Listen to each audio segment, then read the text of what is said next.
It's a rivalry rich in deep history where once upon a time my team would dominate, but now the tables have turned, and now we have 11-3 Joe Miller from Overreaction. We have 3-11 me.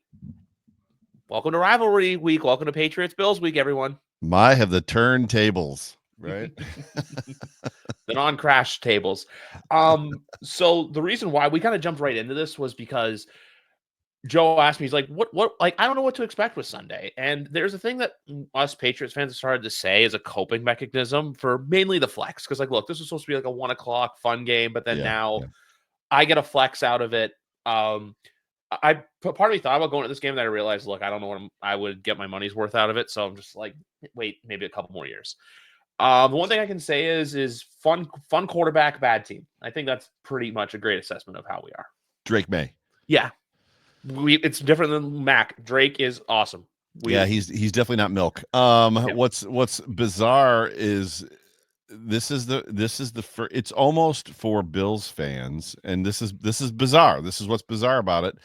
It's almost like the Patriots haven't existed this year because we haven't played you yet, right? We haven't played the Patriots, and you haven't really been on any real primetime games this year. Like everything's a 1 o'clock window. If we play 1 o'clock, sure, red zone, I may have caught some things here and there. I have no clue what to expect. I know Christian Barmore just got put on IR. I'm excited to see Drake May play. You know, it's fun to hear the thing that we hear about every quarterback. Oh, he's the next Josh Allen. So we'll see as far as that. And it always happens as well. Drake May's having a better rookie year than Josh Allen did. Well, Josh Allen was trash his rookie year. Like a level up. I actually saw a tweet about that today where people were saying, yeah, he was like a level up from Anthony Richardson in his rookie year. Mm-hmm. So that's where that all kind of got twisted up. No, basically this year was what we expected it to be. A bad team, quarterbacks developing. So for context with Christian Barmore, he had an issue with blood clots in the offseason. Okay. Had to work back from it, but then suffered some complications that came out today. So he's going back on IR. So it's more or less the whole, let's see the human get healthy before the football player gets healthy. Yeah, it's not as severe as DeMar Hamlin, but similar, right? So DeMar Hamlin died on the football field, but it's same thing. It's like, DeMar, why don't you get better? Like, get better and then come back and see us. That was my whole thing with DeMar when that incident happened was just, look, let the human get healthy first, let the person get healthy, and then we'll talk about football. It's the same thing with Christian, where it's like, not in the sense, obviously, look, again, in the sense one died, it's just the severity of everything because blood clots are so unpredictable. Yeah. But no, you're right. The Patriots had one primetime game literally 3 months ago today against the Jets where they looked terrible, and they had a London game. But besides that, it's been a lot of bad officiating, a lot of Spiro Ditas announced games. This is the Patriots' this is the best announced duo the Patriots have had since week 1, and that was also Ian Eagle and Charles Davis. So it's looking good. And then, hey, next week too, they got flexed into the 1 o'clock slot for that NFL Network triple header, which, look, Drake May and Justin Herbert, we'll see how that going because the Chargers aren't exactly looking hot tonight.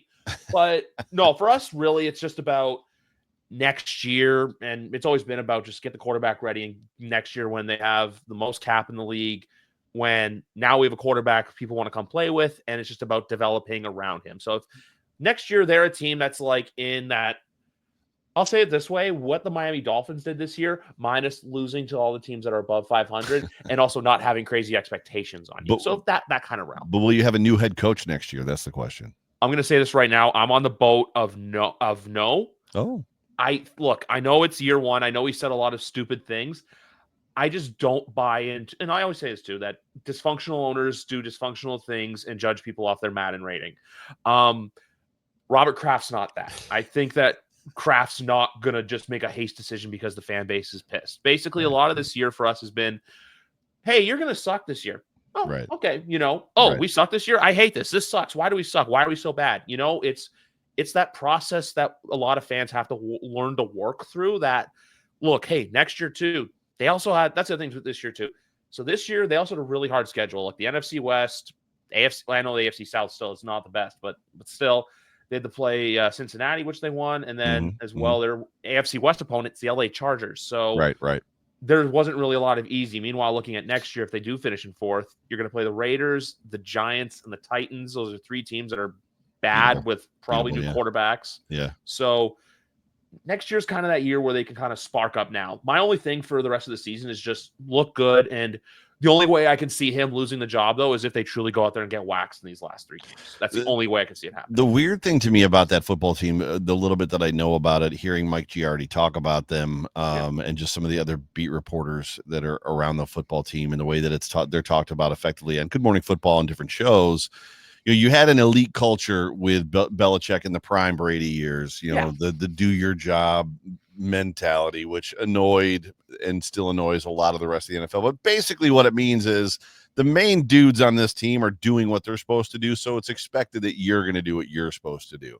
Yeah. And then that's when Brady leaves, and he was probably the biggest influencer around that. Like, if Tom Brady's going to do his job, then I damn well better do my job. And then it wanes, right? In Belichick's last couple of years, the culture becomes a little bit strange, and he's just now kind of a big asshole, or, he's just a big jerk. It seems to a lot of players, even though he's not, he's the same guy. It's just when you're winning, winning cures all ills. And as bad as the culture seems like it had gotten, and Belichick leaves, and now Gerard's there, it seems like there's no culture. Like it's just it's hi everybody, we're here, versus like just a real healthy, or even trying to build a healthy just environment around that franchise. It's just bizarre to me, and I think they made a big mistake, the Crafts, in not interviewing people. They're like, that's the guy, and it's like, okay. So 2 things with that. One, the whole report that came out months ago that was like, 5 years ago, Kraft had a decision made up. I still think that's more of a figure of speech. It's not like, probably. Hey, you're probably right. It's just saying like, hey, I knew, like, when the schedule came out 7 months ago, hey, I want to have Joe on the show for Bills Patriots because it's something you and I always do. Yeah. I still want to give it another year because, like I say too, Robert Kraft's not David Tepper, but I also give Robert Kraft a lot of initiative with that. Look, the fact that he's taking that report card thing that comes out every March right before free agency. Yeah. The Patriots tanked in that last year. They did terribly. So what he decided to do this year, hey, we're going to build a brand new practice facility. We're going to like weight rooms, locker rooms. We did the same thing. We did the same thing a couple years ago. Yep. Yeah. So, like that, but it's a different thing with Buffalo now, because Buffalo, and I want to talk to you about that because I'm always intrigued by just the stadium and all that stuff like that. Those things always intrigue me. But with the Crafts now, where they know, hey, we can't get people here by winning, so we have to, hey, improve the family experience. Hey, we have to improve the training facilities. Right. And meanwhile, we're seeing a team like Kansas City get all these bad grades, but look, you can see past that through the winning facade. You can get past, their owner being greedy as hell and only wanting to pay 50% for stadium upgrades and make this city and state and county pay for the rest. To where now, like, hey, when winning doesn't attract you, you have to find other things to attract you. And that's why I feel like it's the foundational pieces with Gerard, where if it's the Bills for 17 years when they did make the playoffs is what you're talking about. But go ahead, keep going. Exactly. No. That's exactly it. It's what right now, what the hell the Jets are going through. Like I said, that's just bad ownership.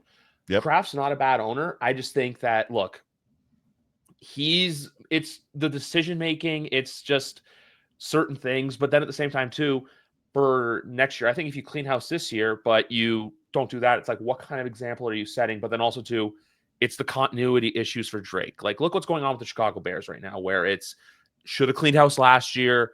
You have a new quarterback who's going to probably have a new offensive coordinator, who's going to have a new head coach in 2025. Definitely going to have a new offensive coordinator. Yeah. Yeah. Thomas Brown's gone. Matty Eberflus got fired on Thanksgiving Day. Yep. But with Gerard, I think you got to keep him. And I think Alex Van Pelt, which, look, the offense has been a little shaky shaky throughout the year. It's been the least attractive thing on the team. It's more the less for me is the defense has been disappointing, and that's where I want to see changes come from. I think, look, you got to stick with continuity. And then next year, you know what? If they're back at square one and it's just you're losing games you should win and you're just not improving, then that's when you make the change. I think, I think 2 years is always that like window for change, kind of like how, look, after Eberflus's second year last year, that was the year he should have gone. Right. It's funny because, there's a lot of talk around this concept of like, it's not an easy task following, Bill Belichick, potentially the greatest head coach of all time. And that's debatable for anybody that's not a Patriots fan, just because of some of the, not gaffes, but some of the stains that are on that franchise just around, whatever, different gates. We'll just put it that way. Because I don't want to like incite any of your fans, fans of the Patriots, but when you look at the Steelers went from Bill Cowher, who had a storied career in Super Bowls, to Mike Tomlin. But I just feel like the resume wasn't there yet for Gerard Mayo outside of he's one of us. Does that make sense? Versus going and finding the guy. Like, let's do an exhaustive search. And if Gerard makes it, great. I'm just a big fan of, even if I know I want to hire you, like, I'm going to interview 10 other people just to make sure that you win the interview. Because if you don't and somebody else impresses me and you fail the interview process, then I keep myself from making a mistake. And as great as an owner as Kraft is, and he is, you are correct. It doesn't mean that guys don't make mistakes. Now, he's not the Jets owner or the Raiders owner, or like there's some bad owners in the league, and Kraft is not one of those guys. I just feel like they may have made a mistake, just basically giving him the job. Yep, that's the guy. It's like, okay. Yeah, it's also too just the whole not doing something on impulse, like we've seen, for example, David Tepper do throughout all his years in Carolina. He's a clown show. Exactly, and Robert Kraft's not that. That's why I think he's gonna stick. He's also gonna stick to his guns as well, because I feel like if he does fire Gerard after this year too, it kind of shows that, like, look, hey, I made a mistake. Hey, I did this. Meanwhile, if you let it get to year 2 and there's still that like buffer window there, that's when you can let him go and say, you know what, hey, didn't work out. It is what it is. We're going to move in a different direction. Because when you look at also the cycle, and also I look at it too for head coaches in a certain stance where, and I'm not trying to say he's going to be common, but I always look back at the example of like what Dan Campbell in Detroit was after the first year, where, look, and I know too, you guys can hang your flowers. I actually had money I put the Bills in my parlay last Sunday to win, but no, like I just said right away, that was a loose spot for the Detroit Lions. Right. But with that, you know how everyone was like, oh, look at this guy talking about biting kneecaps and like doing all this stuff. But then now you'll go to war for the guy. You literally will, for as many torn ACLs as that team has, those guys are going to go to bat for him every single day. Jonathan Gannon too last year had a really weird introduction for his thing. I remember there was that weird, you have that fire in your gut speech, and everyone was like, okay, who's he? And now the Arizona Cardinals, look, they took you guys to the limit week 1, and last week they just they had their way with us. So they're kind of an improving team as well. Yeah. That's what I want to see next year if that happens. If we don't see those moves happen where Gerard, where if Gerard's not doing that, it's just the same old like things. You got to PR train the guy. That's where coach speak comes into play, not throwing a guy under the bus and then, mop and bucket. Kind of like what we saw with Robert Saleh earlier this year before he was fired, where it's like, oh, it's the cadences in there. And it's just like, no, it's not. It's none of that. And then Saleh has to come into the bucket and a mop and clean it all up.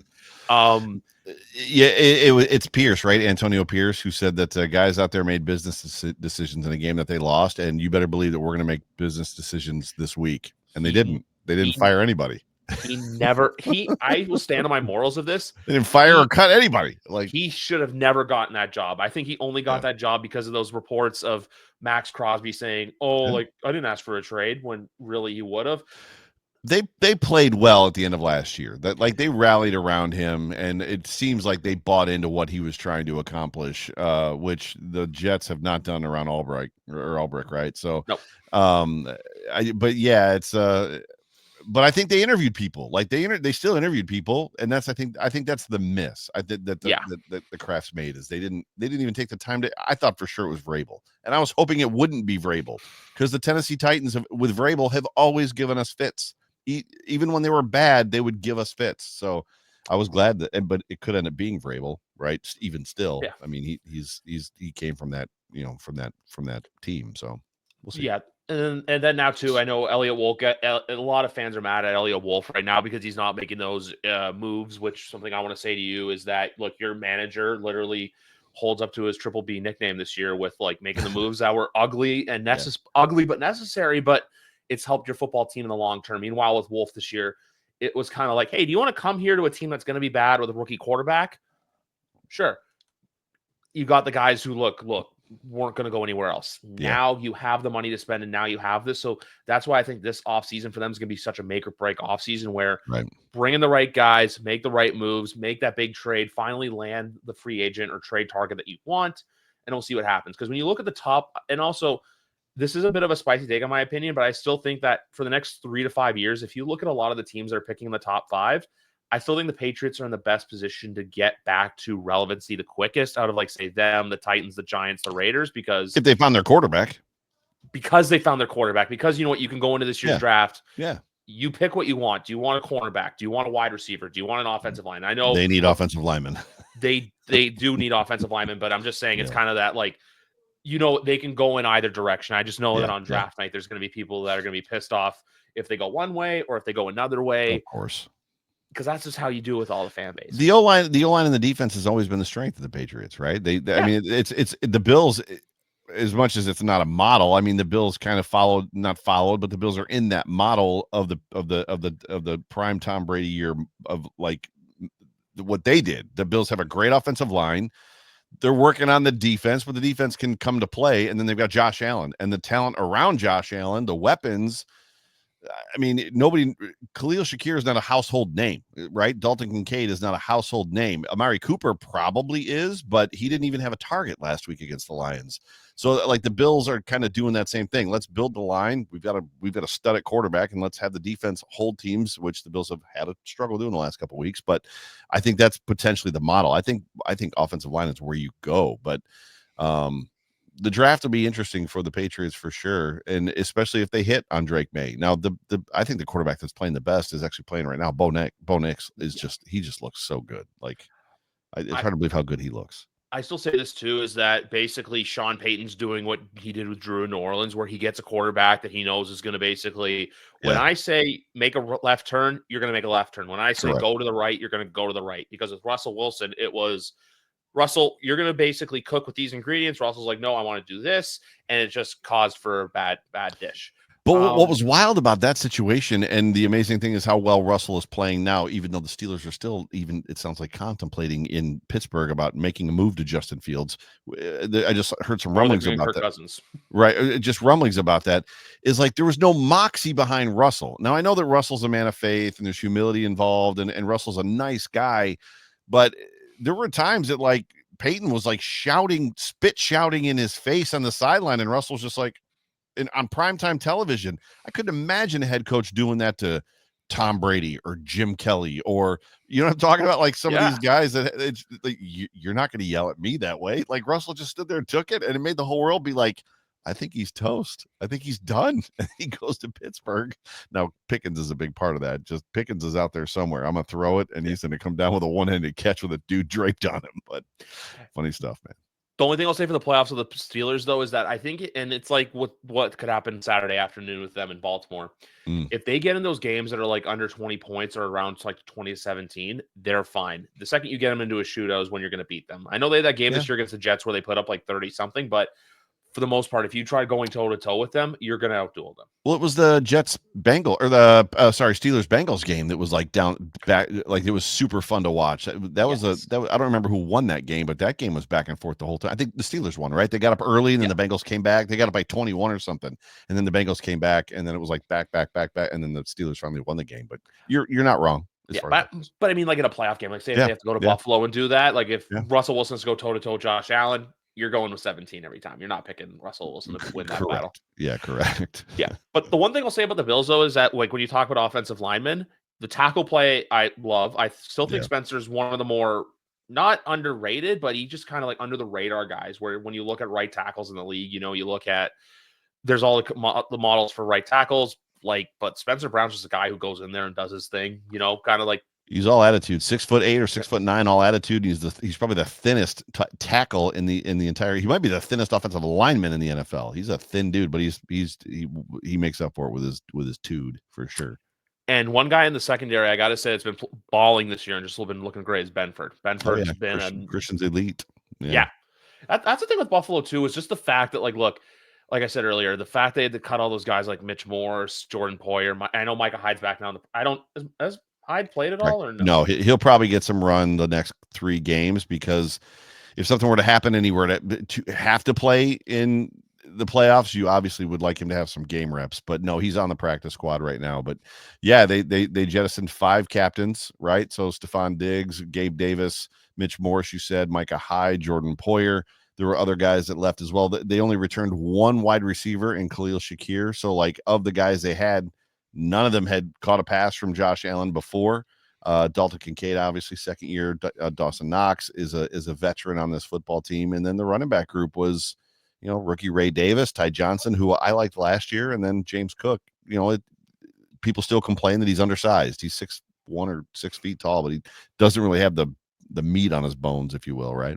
Yeah. And the one thing, though, I feel like that makes the offense work so well is the fact, too, that, like, look, Josh no longer has to be like, oh, I got to see if 14's down there and open and, like, if he's going to get mad at me. Now it's just, you know what, hey, I can dump it off to these guys and they can run. Hey, I have a running back that, I hand it off to him. He can run for a 40, 45-yard touchdown like we saw against San Francisco and Detroit.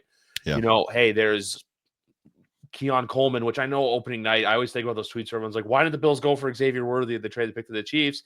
And now we kind of learned that, look, Xavier's only limited to certain things. Speed only takes you so far in this league. Meanwhile, Keon's the kind of guy where I think he will get better as time goes on. I just think for right now, he's kind of showing that, like, hey, he is a rookie for a reason. And that's not a bad thing. It's just saying, as like his career goes on. And now you have Cooper where, like you said, it's a household name, but at the same time, too, that, hey, he can just go in there, do his job where, like, one game doesn't have any targets. The next game, look, Sunday, he very well could go off. But we have a secret weapon. We're into the number 0, who I'm going to be very interested to see which receiver he goes on, because that's my worry for Sunday, where it's like, okay, if Christian Gonzalez gets locked up with Amari Cooper, oh, here's Khalil Shakir.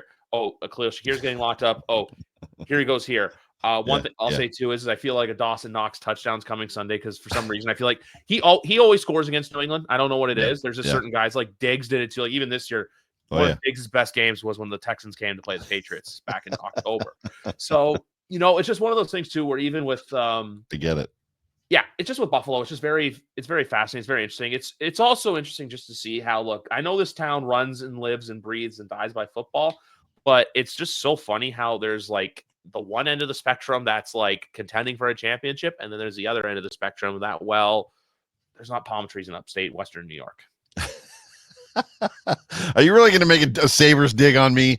No, you're not. You're not wrong as far as that goes. Who knows? My friend right here won't like it. That's funny.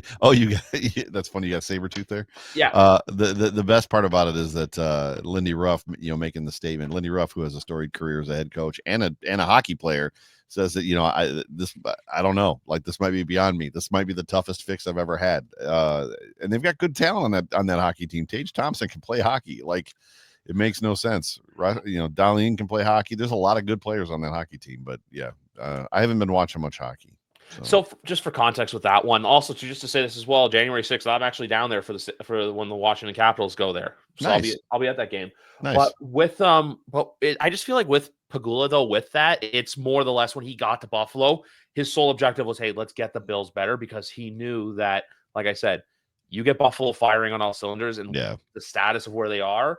You've said it before. It's a college town atmosphere. Yeah, and when you roll into Orchard Park, it's just it just keeps on adding up and up. And now I'll ask you this too, but I feel like I know the answer.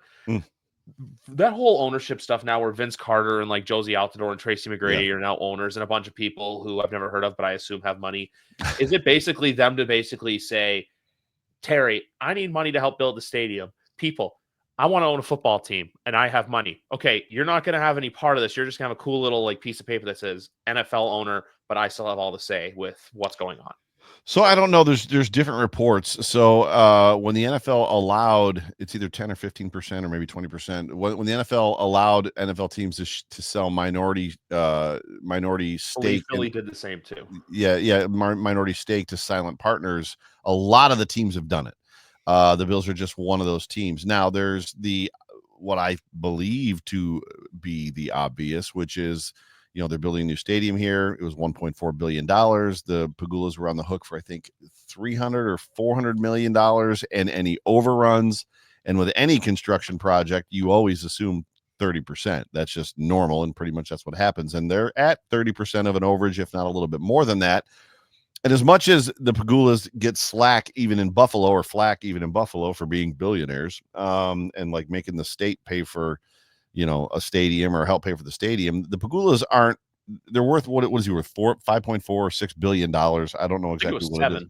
it might, whatever, 7. It goes up every day because of the Buffalo Bills, right? Every time Josh Allen throws a touchdown, his net worth increases. But that's not dollars in his pocket. No. So he's not liquid $7 billion. Like, he bought the Buffalo Bills for 1.2 or something like that. Now they're worth 3.7. When the stadium is finished, they're going to be worth even more than that. Who knows how much they're going to go up. So there's rumors, and I'm a believer as well, that he sold that stake in the Bills to help cover those costs, so that he doesn't necessarily have to remove, different things from his life as far as for his family and yada, yada, yada, because he's not exactly a young guy either. But then he came out and he refuted that. He came out this past week when the sale was announced, and he said, "Hey, I didn't sell it for overruns. We have that money. We're good to go." A big part of the reason is we just want more influence, specifically from females. For those that don't know, Kim Pegula, his wife, before she had heart attack, right? I thought it was a stroke, but they said it was a heart attack. I think it might have been both. But before she got ill, right, because she's at the point where she's no longer functional. She basically ran the football team. She didn't run the football operations, but she ran the actual executive side of the team, the managerial operational side of the team. And she was a huge influence. And when she got sick, things changed rapidly when guys like Rick Rakuya took over and stuff like that. And it wasn't for the good at all. There's people that were inside that facility that left, that I'm friends with, that went to other teams, and they basically said this place is awful now that Kim's gone. Ron Rakuya. Now Ron Rakuya is gone as well, and things seem to have gotten better now that Terry has kind of reinserted himself. So I think he's looking for some help, as much as they're going to be silent. But I think he's looking for some. I think he's just looking for. I think Terry's a guy that doesn't necessarily do things alone, right? Jerry Jones does things alone. He's got his whole family sitting next to him, but it's Jerry Jones, right? Yep. And I think Terry's more of a.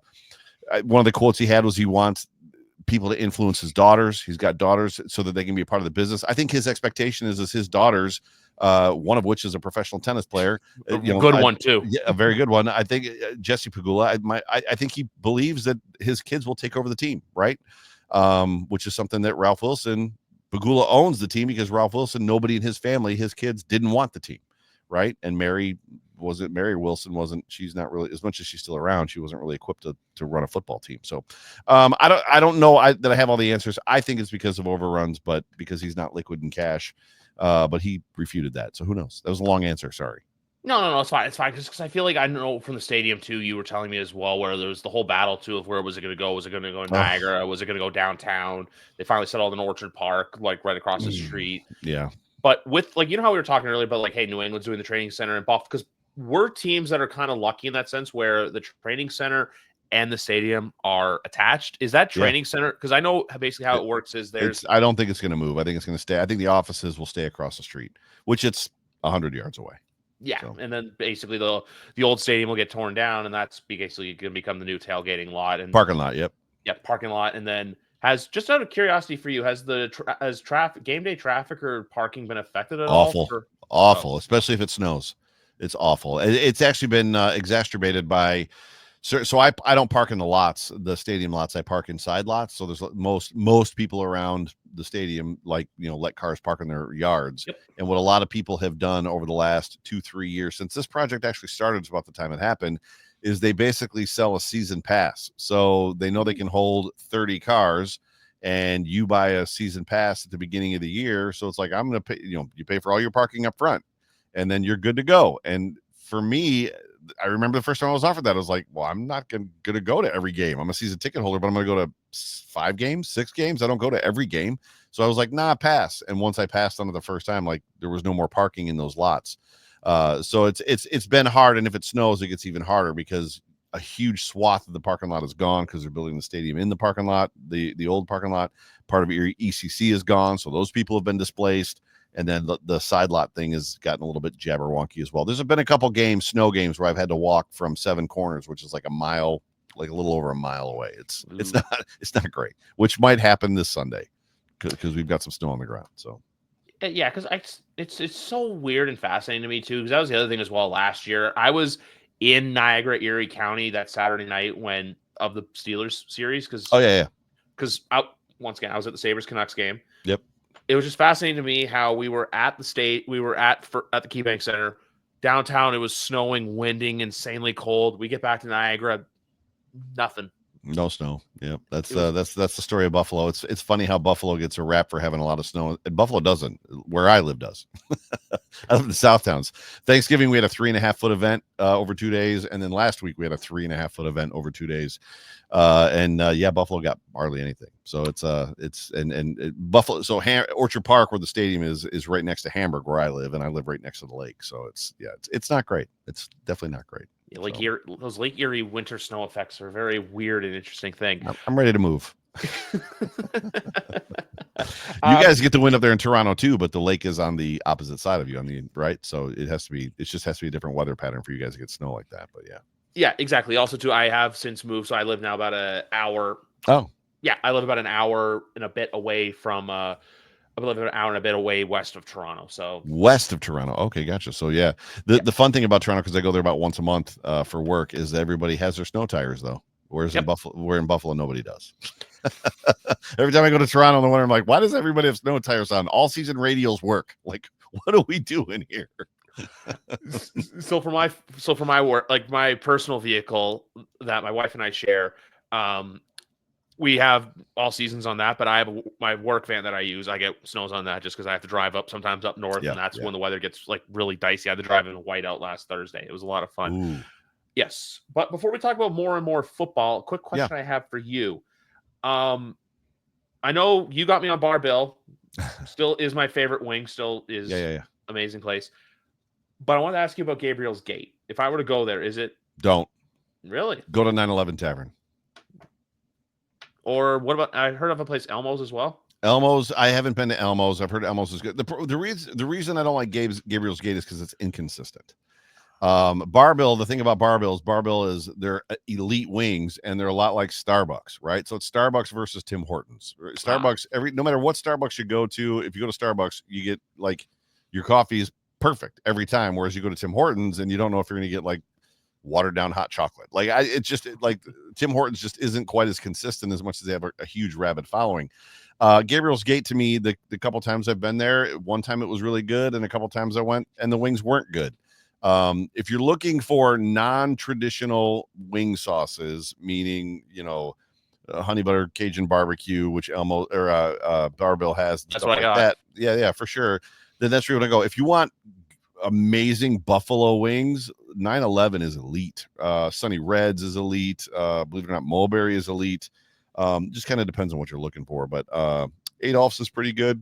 I'm trying to think of all the places that I've been recently, but Elmo's is good. I'm not a big fan of wing nuts. A lot of people here love wing nuts, but I don't like my wings breaded, and they oversauce them to me. They bread them so that they stay a little bit crispy, but they're not crazy breaded. They're just lightly breaded. They got the Barstool bump too. Yeah, right. Right. So I would tell you to go to 911. It's cash only. Get an order of fries. Their fries are amazing. It's a hole in the earth. It's a dive bar. But it's their wings are freaking fantastic. I'll be honest with you though. I did go to Wing Nuts when I was there last year. Yeah. I did like it. It was in a brewery somewhere between. Yep, I know what you're talking about. I've been there. Yeah, that was before they moved up north to Amherst. Yep. Yeah, it's like somewhere in Amherst, just because like look, whenever my wife, we always have a plan. We go there. We'll go to Niagara Falls for like Sam's Club and some other stuff, and then Amherst for the Trader Joe's, the Target. Yep. What I'll say too is probably the best donut I love in Paula's. Yep. And or if we're not feeling wings, maybe she's never been, but I've been before. Ted's for Ted's for a good hot dog. Yep. Or if we're going there on the weekend and we're partying and it's 2 a.m, we'll go to Mighty Taco. Oh, Mighty Taco. Yep. I was say Jim's Steakout. That's another one after people get wasted and they go to Jim's Steakout. Yep. Yeah. So that's the thing too. I always say with Buffalo, where it's hard to stay. It's hard to stay thin in this town. Have you had the pizza yet? Have you had pizza in Buffalo? No, I've wanted to though. What? I just don't. That's the thing too with the pizza. Like I don't know where to go. Anywhere. We don't have Papa John's and Domino's and like Little Caesars. We have deli pizza. That's what we have.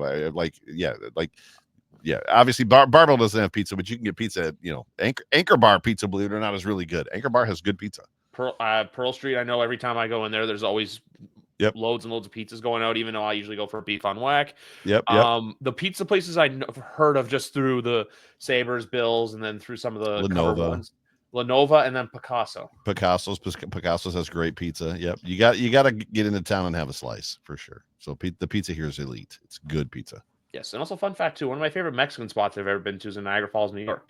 Really? Yes. Do tell, because I haven't gone to a Mexican place in Niagara Falls. Is it authentic Mexican or Tex-Mex? No, it's authentic. It's called El Cubalite. It's over by the airport in Niagara Falls. As I grab my phone. A football podcast about Buffalo food and eats. It happens more than you'd think. So El Cubalite? Yeah, Cubilelte. And also, too, if you're ever in Buffalo, New York, and you need a car wash, or a detailing, the official car wash of the Buffalo Bills, Delta Sonic, another place I like to go to. Spell it one more time. C-U-B. I'm just gonna let me see this. Sorry to the listeners and the watchers. Oh, I got it. I got it right here. It's just my. Let's come on. Load Google. C-U-B-L. Okay. Yeah, I got it right here. Cubilite. All right. I think it's not pulling it up because I don't have Niagara Falls pulled up. Excellent. Well, I've got it in my phone. There it is. Yep. Yeah, because my wife and I are gonna have to check it out because Mexico City's a good one here. That's in Hamburg. That place is a hole in the earth too. But like is there a place that Josh really likes? That's the one, Mexico City, that he goes to. He also goes to Left Coast Taco in East Aurora, which isn't far from Barbell. But yeah, they've got great food too. But yeah, so we love all Mexican food. So we can move on. Sorry, but now I've got that written down. So my wife and I will have to check it out because we love Mexican food. So yeah. Because thanks for the tip. The tip. No problem. So I'll tell you why there's a saber tooth there in that. Because do you because obviously, look, I know you have a couple daughters. Do they ever have someone in their life that like you're family friends with, but like they aren't blood related, but they still call like uncle, or they're like viewed as like an uncle figure? They have in the past, yes. Yeah. Because there's someone who's like that. Him and I actually work for the same company now as he does, so I call them coworkers, cool. Even though it bothers him. But he's from Toronto, but he's a diehard season ticket holder for the Buffalo Sabres. Okay. So he'll take me to games every once in a while. He still has his tickets. He is a diehard. So, yeah, he still has his season tickets. Because he's got two other friends up here who are also Sabre fans, and so the three of them split up the tickets and everything like that. Nice. And whenever he takes me there, he's taking me to all these found these little hole in the wall places. Like he's the one I found out about. He took me to like Ted's for the first time. Took me to Paula's. This Mexican spot, which used to be in this like little building, but then they built a bigger one. Like they used to be in one that was closer to the outlet mall in Niagara Falls. Now they moved over a little bit of ways away, so they're closer to where the airport is. It's on its own, but it's cheap, it's good, and the margaritas are about as big as yours or mine head. Nice. There's another place that we just went to that's not far from the arena. I think El Yobo or something like that. My wife just took me there a couple weeks ago. It was really, really good. A little bit off the wall. The couple that owns it are from Denver, Colorado. I think one of them is originally from Buffalo. They moved back during the pandemic and started a restaurant. And I was like, oh, that's risky. But yeah, there's a couple. We'll have to. I'll shoot you some messages. I'll text. I'll text you. Yeah, we'll definitely have to go over that. Yeah. One thing I'm gonna like about Sunday too, and also I still don't know why they put this game at 4:25, but I know Josh Allen. Or yes, I think because Josh Allen, but I know as well. I don't want to say his last name. I don't want to butcher it, but Sal with a C. Capaccio. I thought it was that. I just didn't want to say it. Who's very active on my socials. There's a couple people I know through my CFL stuff who have made communication with him for their podcasts. But he was basically saying how the CBS and the NFL would rather have Josh Allen play the 3-11 Patriots over watching San Francisco versus Miami, which I still don't understand why. And I saw next week, Buffalo and New York, it's Jim and Tony calling that game, but I don't know why it's, I like Ian Eagle and Charles Davis. I was just shocked when I saw it was them doing this game and not Jim and Tony, but I guess they don't want Jim and Tony doing 3 weeks in a row of Bills football. Normally the number one team follows the number one quarterback in the conference, right? Believe me, I've had that for years. Yeah, exactly. So you would think that it would be, but yeah, that's odd. I don't pay a whole lot of attention to effectively who the broadcasters are going to be. There's a couple that I don't like. The one that I like the most is Gus Johnson, and he's doing college ball. So yeah, that's like me too. Like Chris Fowler is one of my favorites as well. Yeah. Like he does like select NFL games for ESPN. Yeah. I pay more attention to refereeing just because over the years there's some referees who I just hold a lot of gripe and a lot of crap against. Same. Yeah, same. But just for, just bad calls, and because it's a mix of bad calls, but then also the fact too, like I just said, Adrian Hill, who had some bad calls for a couple Pats games this year, and the fact that he was doing Bills and Lions, I'm like, okay, what are we doing here? But Sunday's Brad Allen. I know Brad Allen's been under a lot of controversy, but I've never had any problems with him. But that's just that. I only pay attention to announcers just because I have to listen to the game on TV for the 3 hours that's there. But no, honestly, with the game getting flexed, I think too, like our coping mechanism's just been, I think this is a chance for America to see, like, because even if the Patriots lose, and I know the spread's high for this game, we'll talk about that in a bit, but 14, if Drake May can go out there and look good, it's going to start to catch some eyeballs where, then the media starts talking about, hey, look at Drake May, he's not looking too shabby, not too bad. So he's got the next couple weeks to prove it. Yeah. But I've been saying this for the last few weeks. I still think there's a chance the game in 2 weeks is also a 425 game, especially if that one seed's up for grabs. Yeah, that one is a TBD game, right? They haven't put the schedule out for it. You might be right. I would love to see Drake May turn into something. Right. This is a bizarre feeling. I think the Patriots won the division this early once. I don't know if you remember how it feels, but like I start shows effectively saying to my co-hosts, like, and they still haven't taken the AFC East title away from the Bills yet, right? Because we won it 3 weeks ago. We won it a month ago. It's just, It's super weird. We have 3 games coming up and we're fighting for the 1 seed. So there's something to play for, but I could imagine if the 1 seed was out of reach, I don't even know, obviously I would watch the games, but would we watch the games? Or would we make chili in the background with the game on in the background? This is just a bizarre feeling. I would like to see some more competitiveness out of our conference or our division rivals for sure. So I'd welcome it. So that's the thing too. And then when you have like a game like the one that's going on here, which look, it is a 5-point game right now, but when by the end of this weekend, all 7 of the spots could be spoken for. And this is something I heard today with Florio and Sims were talking about on Pro Football Talk. That the last few weeks of the regular season, you're probably going to get a lot of crap and just a lot of bad sifting through it. But at the end of the day, and I still believe in this, it's probably going to make for a better January. And it's also to, it causes a lot more parity because between both conferences, there's not really a team. And I know there's a team going for a three-peat who's got the boogeyman, bum ankle, whatever ankle or weird voodoo sacrificial lamb goat curse ankle sprain is going on with him. But there's not a team I look at and go, they're the team that's for sure going to win it. The only thing I'll say about that is just if everyone tries to label Kansas City as the underdog, I'm just going to say, please don't do it. They haven't. I mean, they've been a very odd team this year. Like I don't know how they're. What are they? 13-1. I don't know how they're 13-1. Like it doesn't make sense. And I find it hard pressed to believe that they're going to make it out of the next 3-game stretch. With 1 loss. They're playing after 6. So Sunday to Saturday, Saturday to Wednesday. Yeah. Like they have they're going to play twice before Josh Allen plays again. So, which is a little strange, but so the window's open for the Bills. I like that, but it's strange. It's hard to believe the horseshoe is tucked so far up their keisters. It's unbelievable. And it's funny too, as much as Chief fans are the worst on social media right now, probably worse than Patriot fans used to be. The elation and absolute surprise on the Chiefs players and staff when they win their games. Oh my God, we did it again. I don't think they can believe that they're winning games the way that they're winning games. It's because they're not convincing and they're almost losing to everybody. They're barely beating anybody. So I've seen this chapter story before with New England, and I still believe this because we've seen it the last few years with every Super Bowl champion, that someone goes through some level of adversity to get there. I know Buffalo right now has only lost 3 games, but still they've gone through a bit of it, where there was that little stretch there where you guys got killed on Sunday Night Football. Yep, Ravens and Texans. Yep. Ravens and Texans. And even to lose the game like the Rams game. Like I know it probably sucked, but at the same time too, those are the kind of losses you need. Meanwhile, I think if they had lost that, which they should have lost that Raiders Black Friday game, the blocked field goal against the Broncos because they're on my TV, or even the doink that went in, that Matt Nagy's on the right side of a doink for once. Yep. I still believe that one of 2 things will happen to them. One, they're either going to get lucky and just go all the way to New Orleans and win, or they're going to have their worst. Basically, they're going to, and I saw this with Jim Kelly's nephew last year. Chad. Yep. With Chad.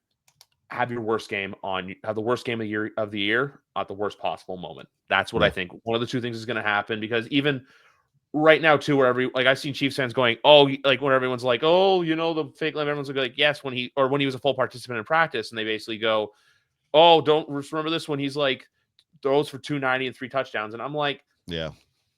I don't know if he's going to do that, but at the same time, too, this Kansas City-Houston game's an interesting one because you have Mahomes and the Chiefs that, look, we don't know what's going on besides getting gifted Yeti coolers with Rolexes. And for as cool as it is to see that stuff, I still think that stuff should stay off social media just because let the guys enjoy that. Yeah. You know? Like, it's like camaraderie thing where it's Yeah. I know some of you can't guard and you can only guard me properly if you false start too early, Jawan Taylor. But here's a Yeti, here's some cowboy boots, here's some $1,000 therapy boots, and also here's a Rolex and Oakley's that I probably got because he's sponsored. Right. And then you have the Houston Texans, where basically the best way to describe the Houston Texans is they're the coolest kid at the nerdiest table in your high school cafeteria. That's probably true. That's probably true. You know, where it's like CJ Stroud for some reason can't throw the ball downfield. Bit of a Nico Collins merchant as well. But I'm still going to go KC here just because I still have been saying this, that Christmas Day is the game they lose. I think Mike Tomlin's defense kind of, can figure some stuff out, especially if TJ Watt's a full go. I think the Chiefs lose this football game this weekend, and it's because the Texans can beat you through the air and on the ground, and the Chiefs have a problem with just about everybody. But the Buffalo Bills are a team that beat them because they were able to beat them on the ground and through the air, and the Texans can do the same thing. And they let Joe Mixon, for as much flack as we give the Giants for letting Saquon Barkley walk, Joe Mixon walking for nothing against Cincinnati, should get more attention. And he is good. He is a good football player. He is. And then Baltimore-Pittsburgh. I'm going to say this about this game flat out. I still think I like Pittsburgh on a bounce back here. Lamar's only beaten Pittsburgh once in his career, and that's with Duck Hodges at quarterback. Right. Yeah. Lamar has a hard time against that team. And it's funny how that type of stuff matters. Like Josh Allen and the Dolphins. Like the Dolphins cannot beat the Buffalo Bills and Tom Brady. For some reason, the Bills just could not beat Tom Brady. And the same thing is true for the Steelers and Lamar, which I want him to lose just because I'm sick and tired I'm tired of the MVP talk and debate. Lamar Jackson wins the MVP twice with worse numbers than so many quarterbacks, including Josh Allen, who wins out pretty much every single season that he plays, and to get to the playoffs. And this year, like, Josh's numbers are a little bit worse than Lamar's. Everybody's losing their minds because Lamar has better stats. It's like, where were the stat police last year and 2 years or 3 years ago? But yeah, because the voters get lazy and they see the quarterback who's the team of the 1 seed and just vote him in. But this year, 17. I'm sorry, Josh locked that thing up 3 weeks ago. I'm sorry. He's playing different. It's just different right now. He literally did a thing that now has just made him he basically turned into he basically put a ring on it and he turned into Goku. It's unbelievable. True. I'm not going to dispute that. That's true. That's funny. But also too, for me, it's the fact that as well, just like even in the loss, and I believe it was you and a mix of your host, Jerry as well, who's appeared on my timeline a couple of times saying, when you're the first, when you multiple first quarterback in NFL history to do this, like the 3 rushing touchdowns and the 3 throwing touchdowns. Yeah. When you're doing stuff like that, when you're playing unbelievable, when you catch a touchdown, when you run one in, and when you throw one in the same game, when you're doing all this stuff, it's fun. And also, I don't know if it's supposed to snow on Sunday or not, but it seems like when it snows in Buffalo, he just has fun.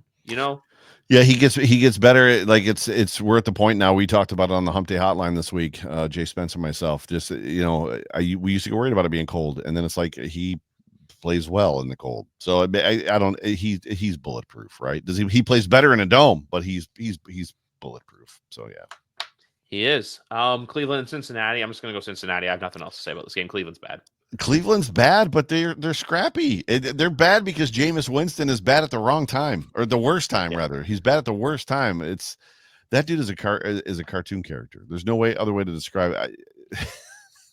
Cleveland covers, Cincinnati wins. How about that? Jameson, how do you feel about playing in the snow? Man, I'm just grateful that the Lord has given me this opportunity to play this sport in this weather in this stadium against that team. It's like, Jameson, just answer the question. The dude is a cartoon character. Like, Lord, deliver me from these pick sixes.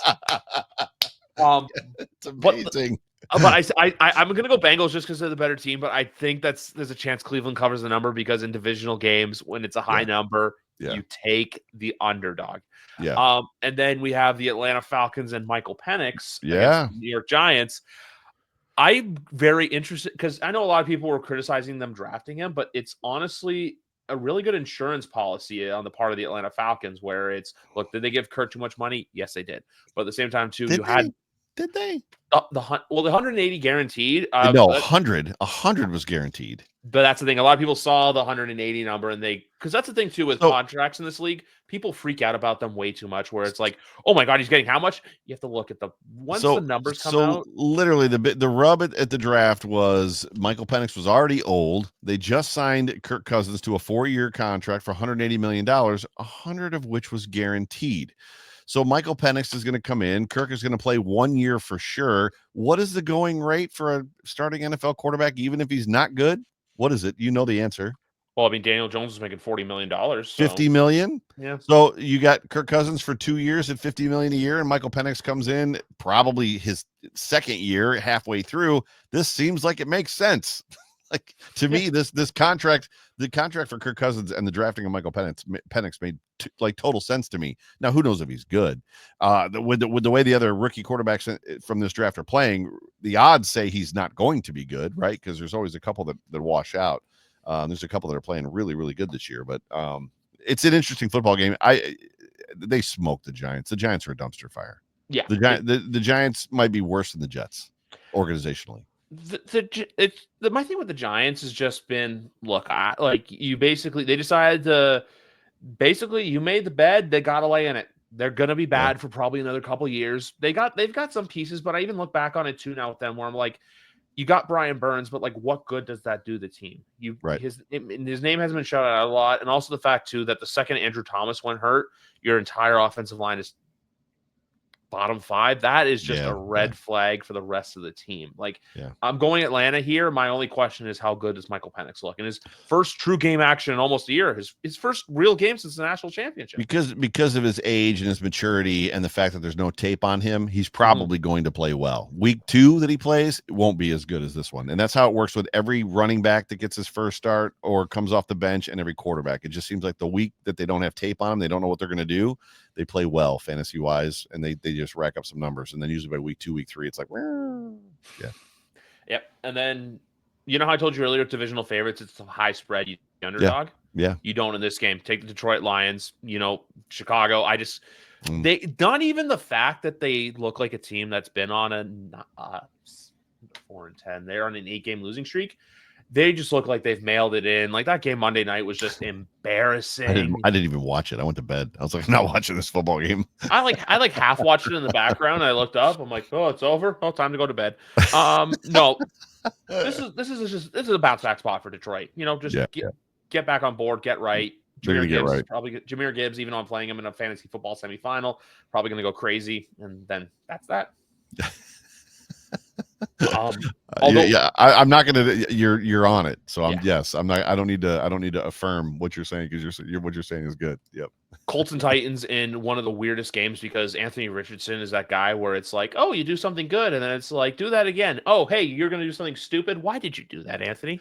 Yeah, if the Colts and Titans play a football game and nobody knows about it, did it really happen? I mean, isn't that kind of where we're at? Who's watching this football game? Who even cares, right? So I'm watching Red Zone during 1 o'clock, so we'll see how many times. Basically, it's the over/under of how many times this game appear on Red Zone.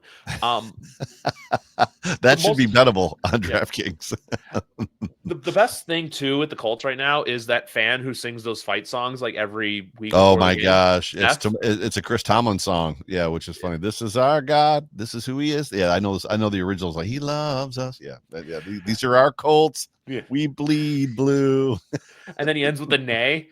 Yeah, just make it stop. But it's just one of those things where it's just like, I view it as like fun banter and like, it's just fun NFL shit talking. Yeah, no one's affected by it, no one's hurt, no one gets bruised egos. But this game honestly I could care less about. The bigger storylines has been the Colts fans starting to get tired of Chris Ballard and wanting him fired. Yeah, which I started banging that drum a couple months ago. Carolina versus Arizona. Look, I'm just gonna go Arizona. Simple one too. But I'll say this: Carolina. Not right now, but I think Dave Canales is the right guy to lead them. That's the only thing I'll say about really interesting. I just think it. Go ahead. It's either that or it's just David Tepper. We've barely heard anything from David Tepper this year, where he's just kind of like laying in the weeds. Yeah. Why? I don't know why the quarterback's name is escaping me. Who's the quarterback in Carolina? Bryce Young. Bryce Young. That's right. I have loved the way that he has responded to being benched. Yes. It normally does not happen the way that it's happening for him. And I think it speaks volume, but I guess it went through. Anthony Richardson went through it as well. I think more teams need to be, because the Bills did it with E.G. Manuel, right? The Bills were like, oh, we drafted E.G. Manuel. He throws a pick six to J.J. Watt, who jumps up on a screen, deflects the ball, and takes it 70 yards for a touchdown. It's like, oh, you can never play again. And it's like, why can he never play again? What, like I've seen great quarterbacks make that same mistake. J.J. Watt just made a crazy play. I think there's something to be said for teams allowing guys to sit down for a couple of weeks and then come back, right? And I think it's just working out for Bryce. It's nice to see the response. So essentially what I think the Carolina Panthers are, they're that team that like in 2 to 3 years could start to make some noise. They got a lot of work on, but I think they're kind of like they're in that trust the process Philadelphia 76ers thing where see that touchdown that just happened. Yes, I did. And nice. I just saw the 2-point. Oh, I didn't see the 2. Oh, is that what that was? Yeah, Josh Palmer just caught the 2-point conversion. Where he tiptoed in the back of the end zone. Okay, so that was the 2-point, not the touchdown. Yeah, that was pretty crazy. Sorry, go ahead. I have Chargers -2.5, so that's huge. That's right here. Like, this is stupid. I don't know if our clocks are. Wow. Yeah. But great concentration. I'm not watching it on Prime. I watch because we don't have it in Canada. We have we have DAZN. So gotcha. Yeah, gotcha.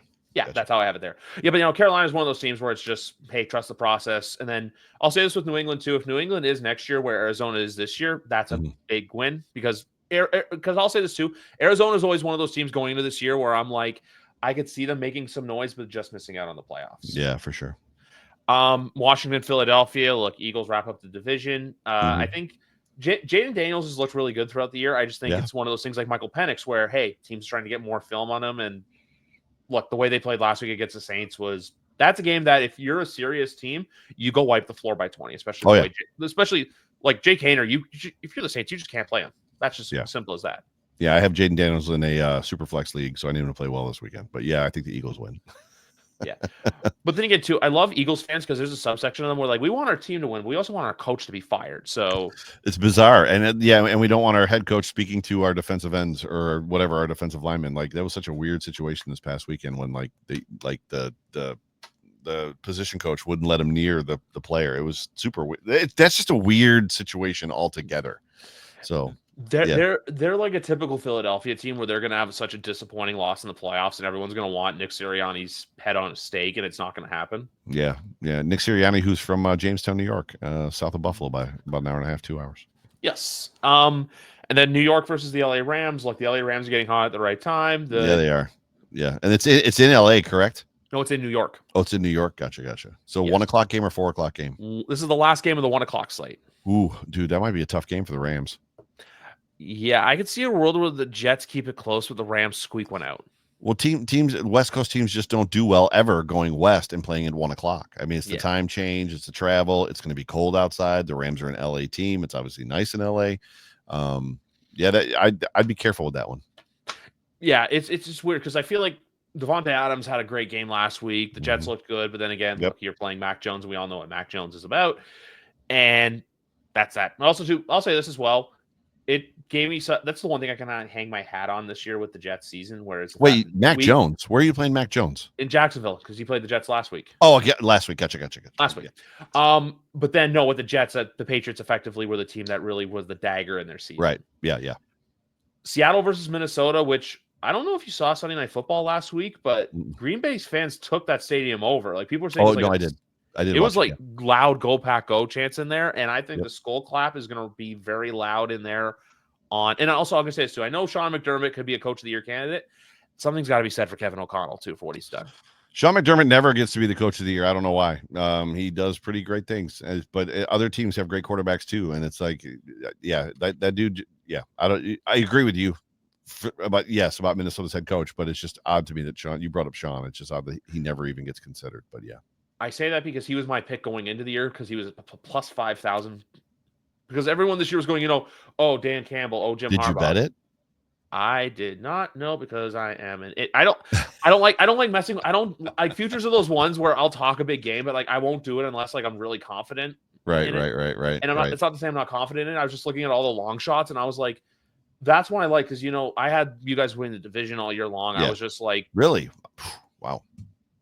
look, it's like I said the same thing in 2022 when everyone was, shitting on the Chiefs and being like, oh, look, the Raiders got this. The Yeah. Chargers are doing this. Yep. That was the year we thought they'd cannibalize the division would cannibalize itself, and the Chiefs ran away with it. Yep. Every game was going to be Monday Night Football, and every team was going to make the playoffs when only the Chiefs made it. And all along, which this year is the year that 3 of those teams are going to make the playoffs. Yeah, oddly enough. And one of those teams is Dumpster Fire. Yes. But no, with that that thing though, I remember that year. Everyone's like, oh, Mahomes is this, and I'm like, we've done this too many times with Brady, where you're just ready to write him off. That's the thing too. I'm like, as long as 17's under center and performing at an MVP level, I'm not writing off Josh Allen. Yeah, for sure. Agreed. And then, but yeah, no, this game, I'm just keeping it simple. I'm going the Minnesota Vikings. Look, Seattle.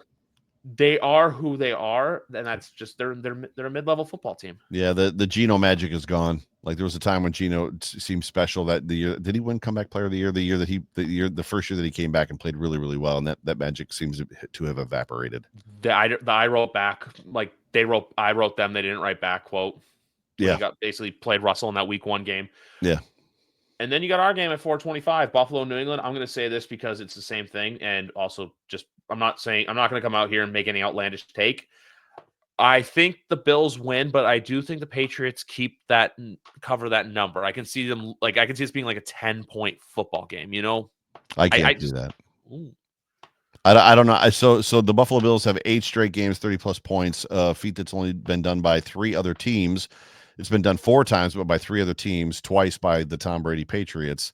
And the Buffalo Bills and even Sean McDermott gets competitive petty at times. And it wouldn't surprise me if they try to get 9, because I believe that would be the record. No team has ever won 9 straight games by scoring 30 points in a game. Scored 30 points in a game, right? 9 times in a row. And I just, especially with Barmore now gone, I don't know what the Patriots have out there to stop this football team. And would you say not a lot? Yeah. And then defensively for the Buffalo Bills, I don't know what the Patriots are doing to keep this close. Like 2 possession game to me is close. I don't know what they're doing to keep this close. Oh, that's what I was going to say. I wasn't going to say it was going to be a touchdown game. I was going to say this is like a 10 to 14 point game. It's like, but I think it's a 3 possession game all day long. Do I think the Bills win by 17 at least? I just think there's a world where it is like by 17, but then the Patriots get like a late, like garbage, just garbage time touchdown, just like it's like a, let's just throw random numbers out there. It's like 31-14, but then they get a late touchdown and then it ends up being 31-21, something like that. All that with the understanding and realization that Mac Jones beat the Buffalo Bills in Buffalo last year. So I randomly saw that, not that highlight, but the Damian Harris run up the middle from that game. What a joke. The first half of that season was awful for the Bills. Yeah, and the Patriots, I still say that year with the Patriots where they were definitely punching above their weight class there. Yeah, the Bills were punching way below. Yeah, losing to the freaking Broncos. Yeah, whatever. Broncos, the Jags. I remember it was not great. They were what, a 2% or 3% chance to make the playoffs at one point, and they end up winning the division because Josh Allen ran out the season like he won out, which is what he does. Yep. But no, this game. My big focus just is more than anything, how does Drake look when, there's not the national audience thing. I don't think really plays into it. I just want to see how he looks against, an elite team of the team of this, because out of all the teams that we've gone up against, like, look, I know we've played the Rams, we've played the Colts, played some teams, the Cardinals, teams that are really in the conversation, but this is Drake's first true game. And even I'm looking at the Patriots schedule. This is their first game against a truly, cream of the crop level opponent. They haven't played one yet this year. Like they played Cincinnati, Seattle, New York, Miami, San Francisco, Houston, Jacksonville, Tennessee, Chicago, the Rams, Colts, Cardinals. This is the first true thing of here. My only question is, in 2 weeks, are we seeing Josh Allen or are we seeing Mitch? That's just my big question. It's going to come down to the number 1 seed, right? So if that TBD week is going to be important. So if the Chiefs lose one of the next 2 games, Josh Allen's playing all 3 of the next games. Yeah, I completely agree with that. It's just, I think if it's wrapped up by week 17, then obviously look that week, you'll probably see Josh for like a half or a quarter or something like that. Or maybe not at all. But yes, you are correct. Unless there's some bonus stuff out there that we don't know about. Right. Yeah. Maybe. You know, the whole like, hey, you have to do this and to get that. Yep. I remember Travis Kelce had one like that last year, but I think it was George Kittle or TJ Hawkinson or someone got hurt like in the one. Oh, it was Sam Laporta. Sam Laporta got hurt in the 1 o'clock window, and Andy was just like, "You are not playing. You're out of here." Yep. I remember that too. Yep. But yeah, that's just my big takeaway with Sundays. How I just want to see how Drake May and the offense look, just because, like, look, defense, Josh is going to do his thing. I just want to see how does this offense look against, like, how can Drake handle his own against a defense of this caliber? 100%. Yep. Jacksonville, Vegas, one of the most disgusting games out there. I'm going to go Jacksonville just because Desmond Ritter is not an NFL quarterback. I'm gonna take Vegas because you took Jacksonville for no reason other than just to go against you. How's that sound?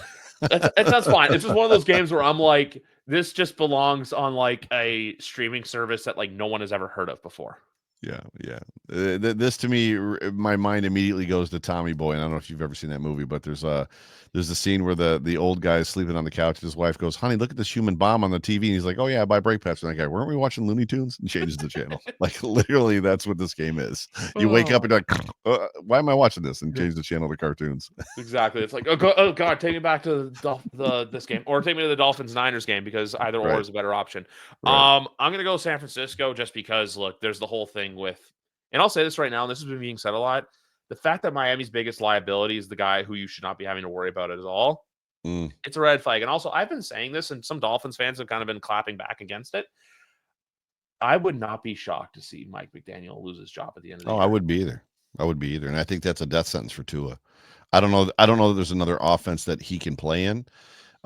Just because of the style of quarterback that he is. And, I mean, it might be a situation where you see Tua and Mike McDaniel hook up again later. Like Mike McDaniel's an offensive coordinator for another team and they bring in Tua, right. To like, get the band back together. But yeah, it wouldn't surprise me either. Actually, I'd love it if they fired Mike McDaniel, but.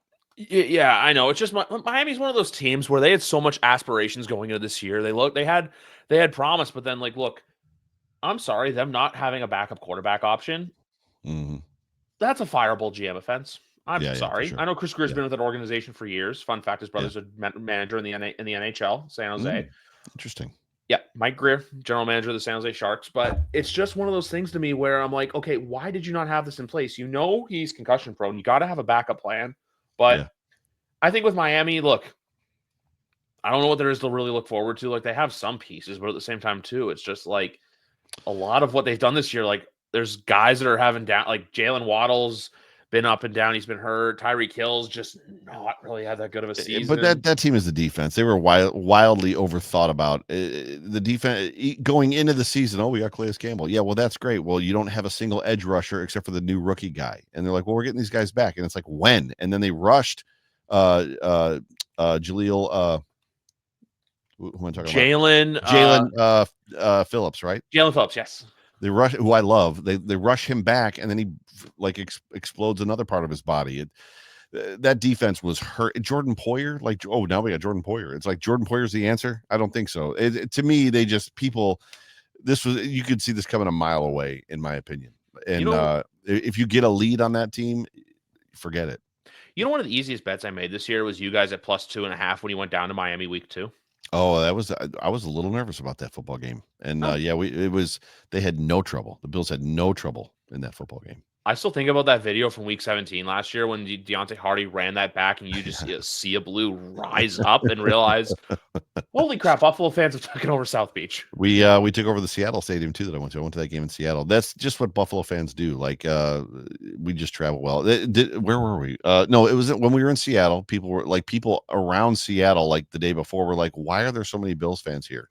And it was just kind of like, that's what we do. But there's been a couple games this year where people were surprised at how many. The only place that doesn't really happen is Kansas City. There's a couple stadiums that doesn't happen in, but generally speaking, we take over the stadium. But yeah, it's gonna be interesting to see in a couple weeks of how many Buffalo fans make that trip down. Just because that game, and I feel like if that game in Foxborough is for the 1 seed, you'll probably see a good chunk of Bills fans. But I think if everything's set and secured, where it's hey, it's locked in the place where Kansas City is 1, you guys have 2, which I still say this for Kansas City. I think it's better for them to get the 2 seed and play than get the 1 seed because them getting the 1 seed and playing the way they've played is just, I think, like I said, it's better for there. Meanwhile, Buffalo, it's a well-earned reward for having the great season that they've had.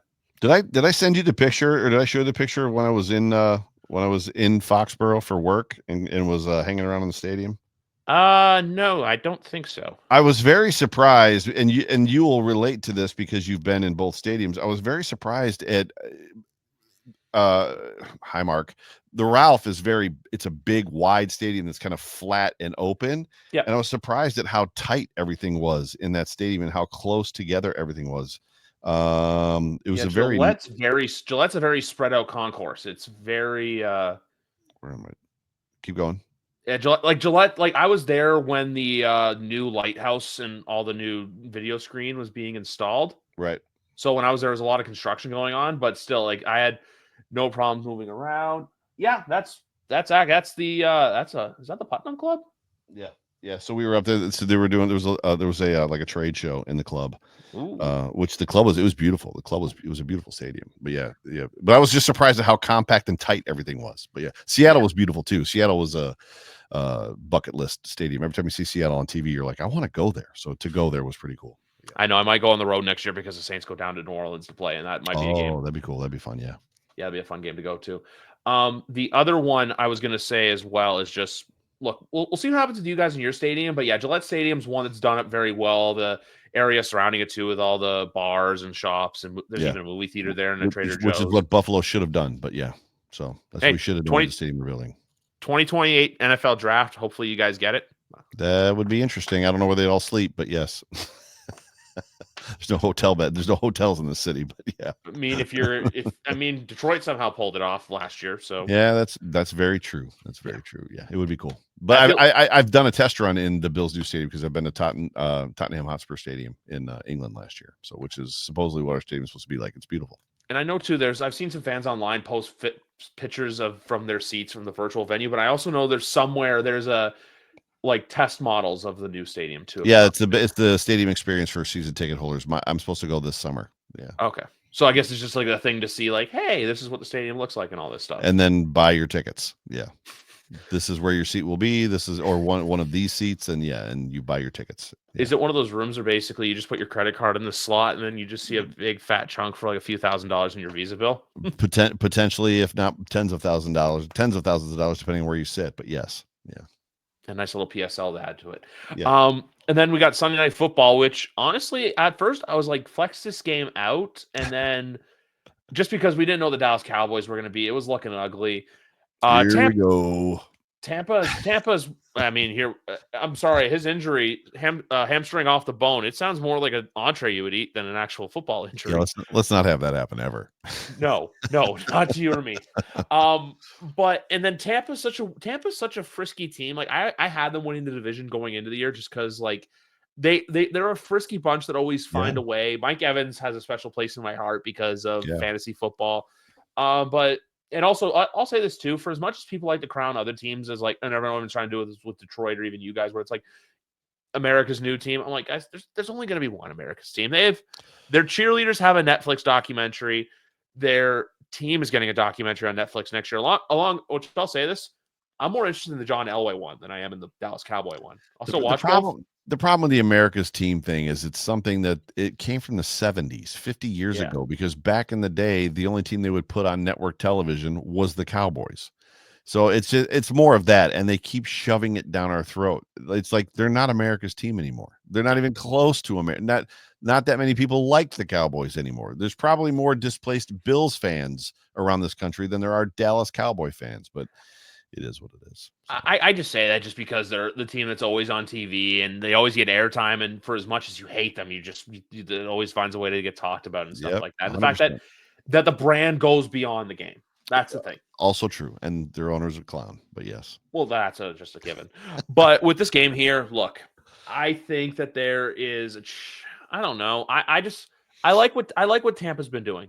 You know, Baker Mayfield's playing good football. I don't know if you've seen his fantasy numbers. He sits on my bench behind Josh Allen, but it's like sometimes I'm like, maybe I should play Baker.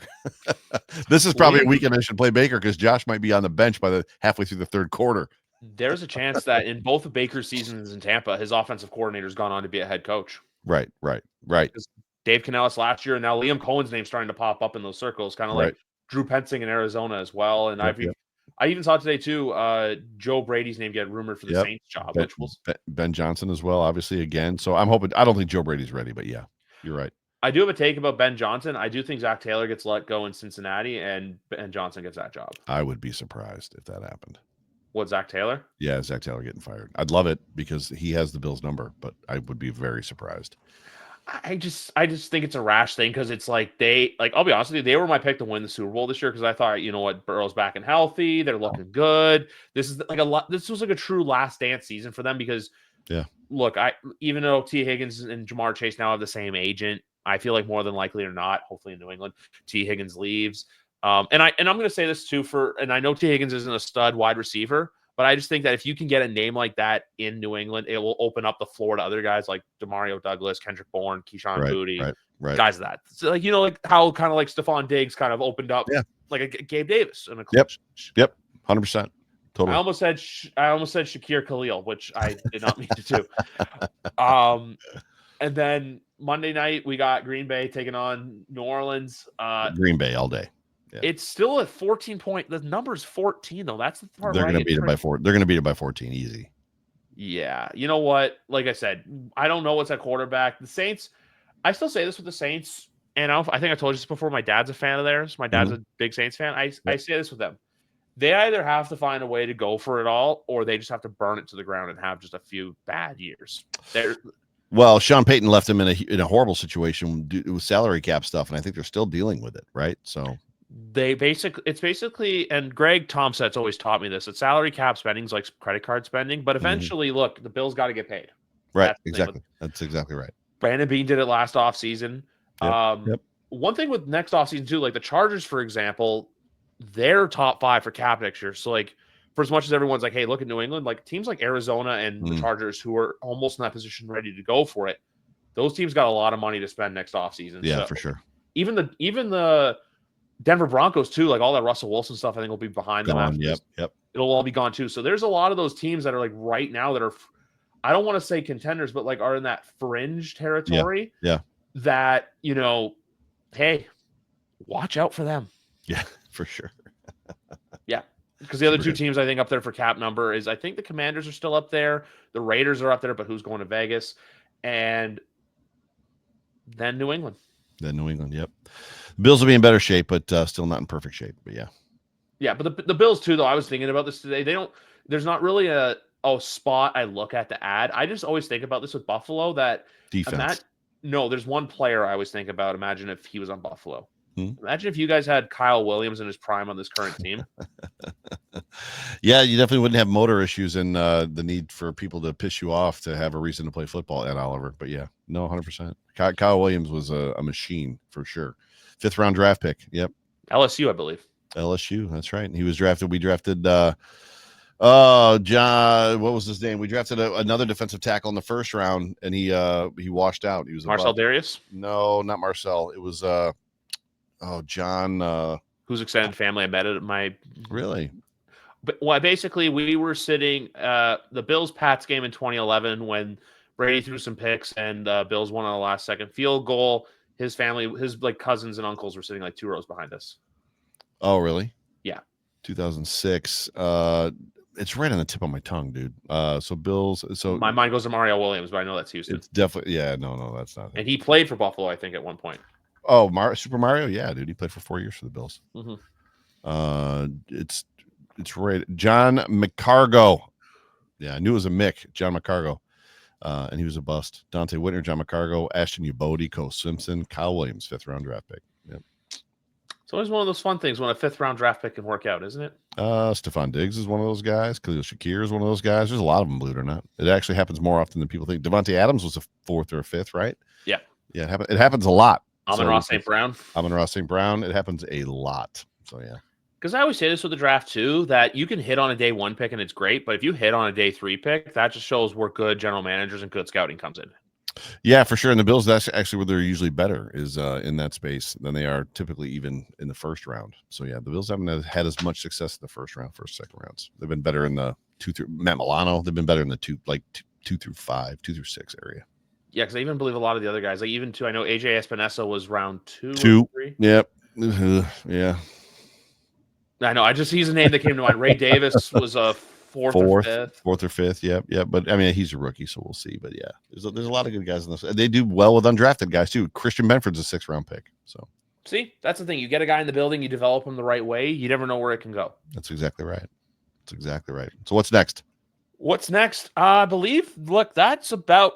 We basically have covered all the bases. Look, yeah. I know for the most part we've discussed food, we've talked football. It's kind of like it's Christmas time because it is Christmas. Yes, because I don't know how your recording schedule goes over the next little bit, but I know for me, I'm still trying to figure out when I'm going to go because next week's so weird. Where I'm like, I could do a show Monday, but then it's like we're talking about all the games. It's like tough because like some of them are 5, 6, 7 days away. Yeah. Tuesday and Wednesday are kind of write-off days because I don't know how. Because I know in the States, I don't know how like you guys operate, but for a lot of people, is it true where it's just like Christmas Eve was a day, and then Christmas Day everyone takes off, and then the 26th it's like okay, back to normal. Somewhat, but yeah, I mean it's somewhat. The problem that we have is we now go Sunday, 2 on Monday, 2 shows on Monday, a Tuesday, a Wednesday, a Thursday, and a Friday. So I've got to figure out a way. And there's still football games, right? So specifically this week, there's 2 games on Wednesday, but there's still football games on the weekend. So yeah, I've got to figure out what I'm going to do for the Tuesday show and the Wednesday show. So we might cancel the Wednesday show, but we're not sure. Yeah, and then Tuesday's kind of that whole like figure it out and everything like that. Yeah, pre-recorded. It's our On the Beat program, which is where we bring in a different Bills beat reporter every week. So I'm going to call around and see if I can get somebody to pre-record on Monday. Is what I think is going to happen. So basically talking about how did Josh Allen destroy the Patriots this time, which I have one thing to say about him quickly, and that is because I've seen some Bills fans online going, why can't Patriots fans hate Josh the way we hated Tom? And I'll be honest with you, I haven't met a single or interacted with a single Pats fan that has disdain for Josh or hated him. We all love him. It's one of those things where it's unfortunate he's in the same division, but we love to watch the guy play football. Yeah, it's there. Josh doesn't have. Josh, when he's on a football field, is subhuman. He's just different. But there was just a killer instinct that Brady had, and he always did it to us. And I think that's just what it is. He just had no remorse for this football team. So he talks about it at times as well too, which is funny. Better football player or better West Her commercial actor? He was awful when he first started. He's gotten very good at doing commercials because he was terrible. I remember the first couple of years. I was like, man, somebody get that guy some help. So sometimes I see the Buffalo commercials and I saw the one. It's always like him and Steve, and then sometimes I get the ones where it's like him, Steve, Dawson, and Deion Dawkins. Yep. That's another guy too that honestly is too hard to hate. I off the field, the schnoz, I don't even know where the already schno comes from, but I think it came from either high school or college. It's something he's from Jersey, so I think it's something that he's been doing most of his life, is my understanding. Yeah, he's just one of those guys that, like, too, it's just like he's a great football player and he's a great like personality. Yeah, for sure. Yeah, he's a good dude. Yeah, there's a lot of good personalities on this football team right now, for sure. There's good vibes, if you will. The only thing I'll have to say, too, to add on to context, and I don't know how crazy you're going to think I am for this, but I feel like at some point, I'm not even saying I want Drake Allen. That'd be a great quarterback if we had Drake Allen. If Drake May and Josh Allen had those like duels that like, you know, Dolphin fans want as Gus Edwards chugging along. Did he fumble it or was he down? I think he was down. I think he was. I was watching him chug along, but then I looked away, looked up again, and the ball was rolling on the ground. I was like, "Uh-oh." I know. I look up. I'm like, "Oh my god, what's going on?" No, I think he fumbled. They're just going to bleed the clock right now. They're about to put this one away. Yeah. Yeah. No, my thing with that is just I think that one day he's down. If May and Allen can have the duels that, you know, Dolphin fans want you guys and Tua to have forever. Well, if the Dolphins would show up to those football games, we could probably have them. Yeah. It's weird too with the Dolphins. I feel like every year they play worse against you guys in South Beach than they do in Buffalo. Yeah, it's wild. I feel like the games are always closer in Orchard Park. I don't know what it is. What you need to be more what's the word? What you need to find more funny is the fact that they beat the Bills one time and the Bills outscored them on offense by, like, as far as yards and stats, by a lot. And Dolphins would go, yeah, well, that one time we beat you guys. It's like, oh, shut up. There was one video. I think you probably heard of him. He's at Barcelona now. Nicky Smokes. Oh yeah, I know Nicky. I know Nicky. Yeah. There's that video of him going up to some guy in a chef's uniform, which I'm pretty sure. Not some guy. Those are the chefs. Okay. They're Bills, whatever you call them. Like whatever the people like Bill's Elvis, John Lang. Like I know Bill's Elvis too. So that's what they do every week. They wear chef's outfits. So I love how he just goes up to him and he's just like, "Hey man, like fuck you," and all this stuff. Enjoy the ride home or enjoy the flight home. Yeah, enjoy the flight home, loser. They're just looking at him like, "What the hell?" Like, that made him a star. That video made him a star. So The chefs or no, that video of him telling off the chefs because he had so much backlash over it because yeah. Okay. Because the chefs are endearing dudes. They're very good guys. So yeah. The only thing I love about Bills fans is the guy who dresses up like Hannibal Lecter, and he's literally, I think, like Frank. He's like a high school principal or something like that. It's Frank. Yeah. Because there's a video from a TikToker, Jolie Molinaro, where he literally is like guys at 5. It's like some guys in a random NFL stadium at like 5 o'clock on a are the Chargers going to put it? They just did. Yeah, they put it away. Yeah, they put it away. I had Chargers minus 2.5, so I'm good.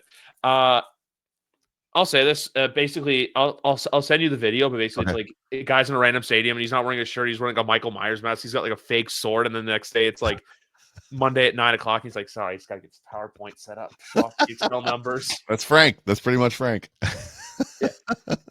Because it's just so true how like on Sundays it's like we're all like these psycho NFL fans, and then on Monday it's just like everyone lives their normal lives. Yep. You can find him on Twitter at Hannah Bill Lecter.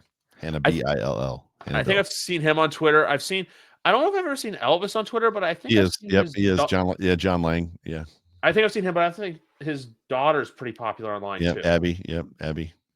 Yeah, yep. That's the thing with Buffalo. Like the community of Bills fans is very like tight knit and supportive. Oh yeah. Yeah. Because I know too, everyone sees like the partying and sees all the other stuff, but then there's everything that goes beyond it of how it's just look, people that are more than anything just excited that they finally have a great football team to root for. Agreed, 100%. You absolutely nailed that. It's a fun thing to be a part of. We all know each other. Buffalo's a small town, so it's easy to know everybody, to get connected pretty quick. But yeah, it's all like the little boroughs and stuff like that. How it's like look, there's Niagara, there's Amherst, there's Cheektowaga, all of them. But Hamburg, Orchard Park, East Aurora, West Seneca, and it just all comes together. And then there's Erie County. Well, is Orchard Park, and I don't know, is Hamburg in Erie County or is it? Yeah. Because I just know too, like it's I love how it's like there's the police and then there's the sheriffs and the stadies and sometimes village. So Hamburg has all of them: state police, Erie County Sheriff, town of Hamburg, and village of Hamburg police. So we've got all of them. Yeah. The more you know. That's why there's no crime in this town. There's too many cops. Yeah. Oh, well, that's another good thing to know. But anyway, guys, that's going to wrap it up. If you like food, if you like football, if you like good conversations, Joe and I always deliver it to you. But anyway, I don't even want to say that whole bet, may the best man win, because look, at the end of the day, we all know Buffalo's more than likely going to get the win. We never got back to it. Last year we did the show and you guys won. Mac Jones beat us and we never came back to it. But yes, that was the peak of that was one of those games where I'm like, I'll be honest with you, I gotta say this. He did that, and I'm like, it was a mix of like, okay, what was that? And can you please do that again? Yeah, it was. Yeah, it was. I was disbelief that game. That football game was sorry. Get us out of here. Disbelief. The only other thing I'll say too is, and then you had the New Year's Eve game where Jalen Reagor had the kickoff to return for a touchdown, the first play of the game, and then the Patriots kind of kept it close, but it was never really close. 100%. Yep. Like that's the thing I was trying to get at for Sunday, where it's one of those games where like they try to make it close, but it's never really like. The Bills are never out of control, even though the Patriots are on their heels, type of a thing. Yeah, bingo. But yeah, we're gonna get out of here because, like I said earlier, do you like food? Do you like football? Do you like good conversation? We delivered all three. Yeah. Like I said, we're gonna try to figure out our schedule here at some point. I don't know if I'm gonna have a guest next week, but you're definitely gonna hear from me at some point next week, whether it's here, another location. We'll have to wait and see because I go away for Christmas. But anyway, guys, episode 335 of YWC Football Talks in the bag. Have a good night. Happy holidays, everyone. We'll see you next week. Go Bills.